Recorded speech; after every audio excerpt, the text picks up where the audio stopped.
Now, if you set up a Christmas tree this year, like us indeed, it may have been accompanied by a miniature manger, sheltering 3 wise men, an ox, a donkey, a newborn baby, and of course, the 2 delighted parents. The Christmas nativity scene is a time-honoured ritual, and 2023 marks 800 years since the first one was created. Earlier, I spoke with history professor Dr. Vanessa Corcoran from Georgetown University about the tradition's origins. So we get the nativity scene as we know it, or at least as we think we know it, from 2 of the Gospels. We get it from the Gospel of Matthew and the Gospel of Luke. And both of these talk about the presence of the angel, the shepherds, and that the 3 wise men came with haste, finding Mary and Joseph and the infant lying in the manger. But there are a couple of figures that are missing from that story, and we don't find the answer to that until about 600 years later in the Pseudo-Gospel of Matthew, which was written between the years 600 and 625. And this describes how the Most Blessed Mary went forth out of the cave and entered a stable, placed the child in the stall, and the ox and the ass adored him. This is the first time we hear the mention of any animals.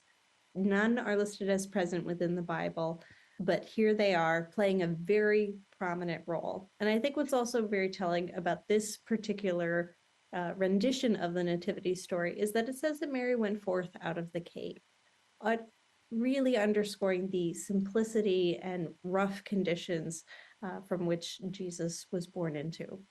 St. Francis of Assisi is credited with coming up with the first recreation of that scene in the manger.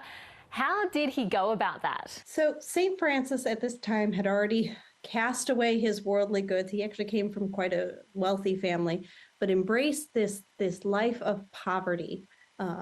He sought permission from the Pope Honorius III, to do something for the kindling of devotion to the birth of Christ. So wanted to do something special.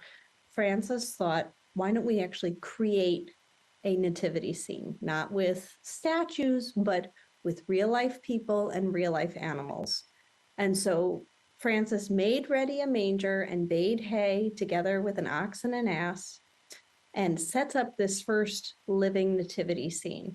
And these days at Christmas time, nativity scenes are ubiquitous. We have them in public squares and churches and miniature versions on our mantelpieces. Why do you think this tradition has endured for so long? I think it's the idea that it's not just something that appears in the church, but that it can be brought home, and that for many families, nativity scenes are prized possessions passed down from family. You know, there's often a lot of ritual around the putting out of, the baby Jesus who is not present, until usually Christmas Eve, and sort of getting ready. And so it's a way to bring a piece of the Christmas story home. And in recent years, we've seen nativity scenes used to sometimes send political messages too.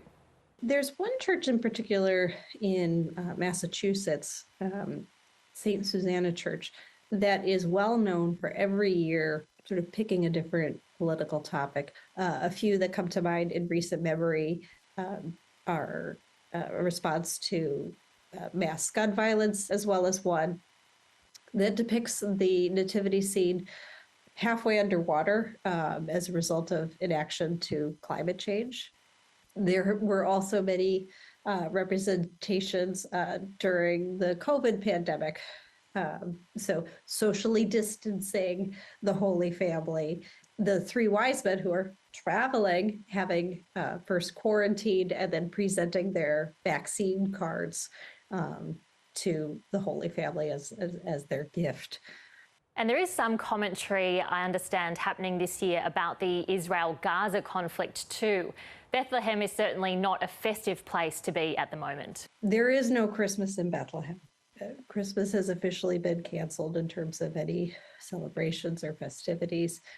But the Evangelical Lutheran Church created a Christmas scene depicting the baby Jesus born under rubble and wearing a Palestinian kippah. And it's really striking to see that, knowing the bleak conditions that so many children there are enduring right now. And as a reminder that this is, a 2,000-year-old story, but in some ways the world that Jesus was born into, one that was extremely violent, is something that's unfortunately still persistent today. And this year marks 800 years of the nativity scene, a pretty incredible milestone. And the Vatican is marking the occasion with a break from tradition with its nativity scene. Tell us about that. Most nativity scenes won't include anyone who wasn't in the Bible. This one does. So St. Francis is heavily featured as kneeling next to the Virgin Mary. When St. Francis created this nativity scene 800 years ago, it was meant to bring community together. And so in a similar way, Pope Francis is hoping to do the same thing by bringing people together in the spirit of Christmas and remembering this significant moment. Vanessa Corcoran there from Georgetown University. And sticking with the Christmas